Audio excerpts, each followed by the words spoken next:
This one? One ticket. Okay, you take the tour in English or English. English. The English tour start 10:30. Ooh. So what's now? 30 minutes. In 30 minutes, okay. So how much is that? 200. Oh, it's nice. Can I buy or cash? Cash. Oh, I don't have cash anymore. So it's $200.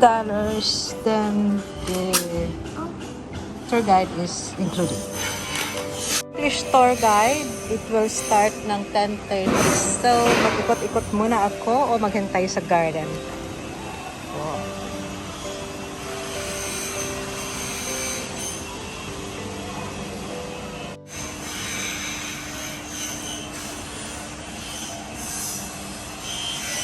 Oh, fierce. Para hindi mahulog yung phone ko. Oh, it's so pretty.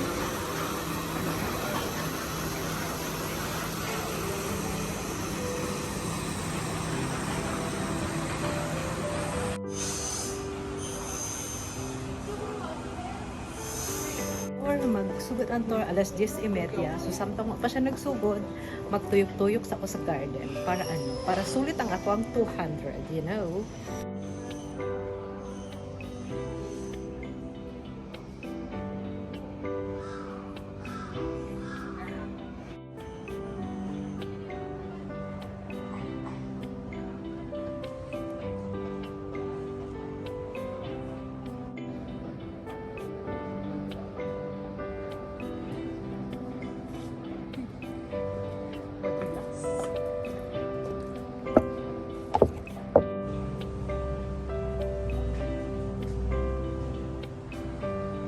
The kind of house that I like to have.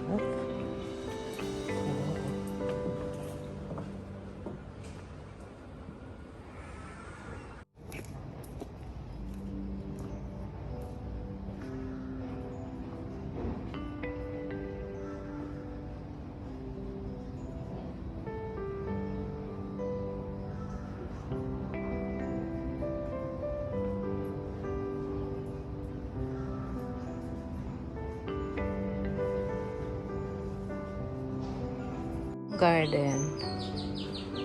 Ang pinakagusto ko. Ikot-ikot muna ako, parang charot-charot lang.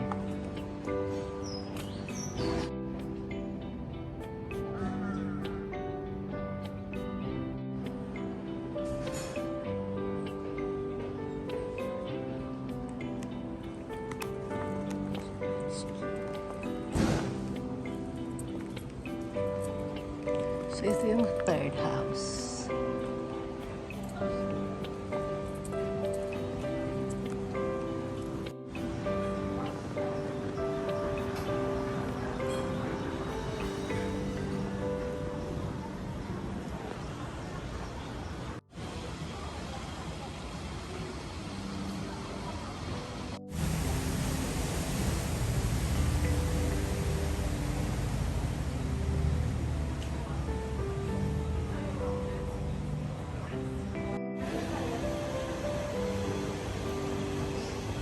So, na ang tour. Ito ka, madam. What is that? So let's begin right here where you can enjoy a good view of the home that owned by the American Jim Thompson.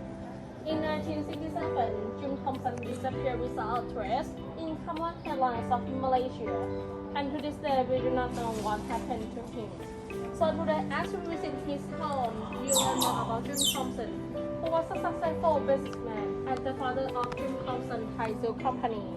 Jim Thompson was born in America in 1906, and after studying about literature at Princeton University, he worked as an architect in New York City until the start of the Second World War. And in 1940, he joined the army and became the house on the road contained important antiques that were once in the main house. And Antique this house was house. the housekeeper's. Oh. Okay, so feel free to walk out the garden and Okay, ako na ang nauna. Kaya nisingit ko sa nag-una kaganiha. Why magbuot? Nagbayad ko. Charot.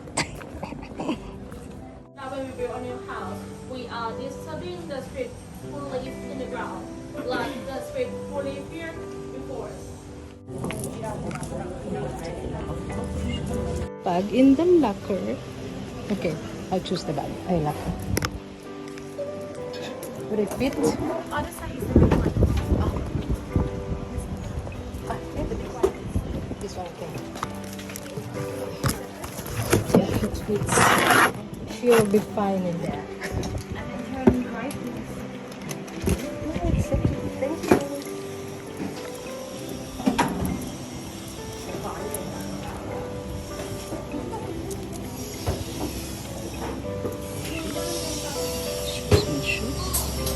Shoes.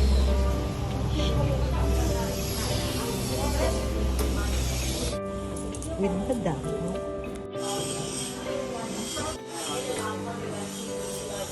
Okay, for tales of a 19th century and older, because wood is a durable material. And there were many Chinese artisans working in the old capital of Ayutthaya.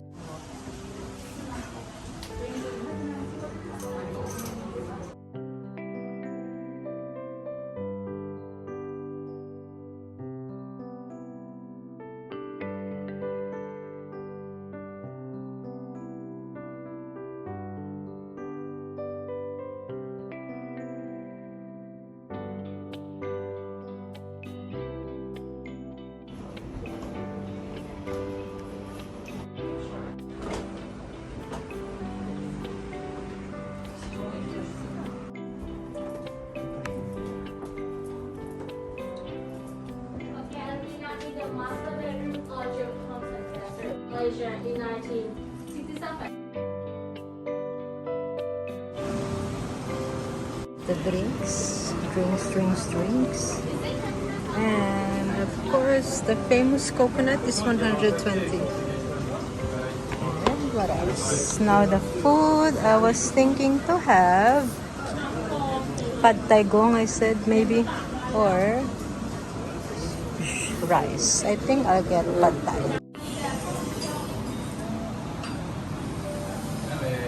Now we finish our day with a glass of beer.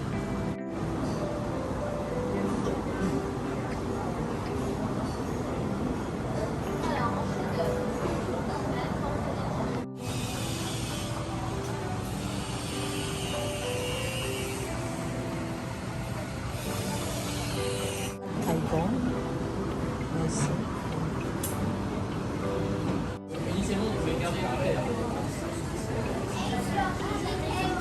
I'm having pad thai, and the best way to enjoy this is with chopstick. Oh.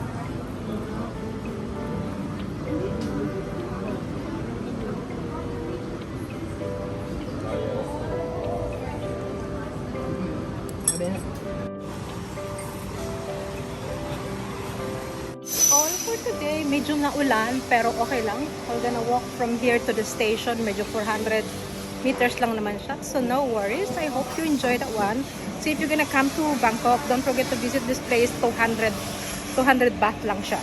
Huwag mo siyang i-book sa TripAdvisor kasi 2,000 baht yung price nila. I have to check on yung included baht. Pero kung didiretso ka dito, it's only 200 baht. Dito sa Thompson Arts Center, bisita tayo dito. Kunwari matalino tayo. Kunwari social tayo na mahilig sa art. Diba?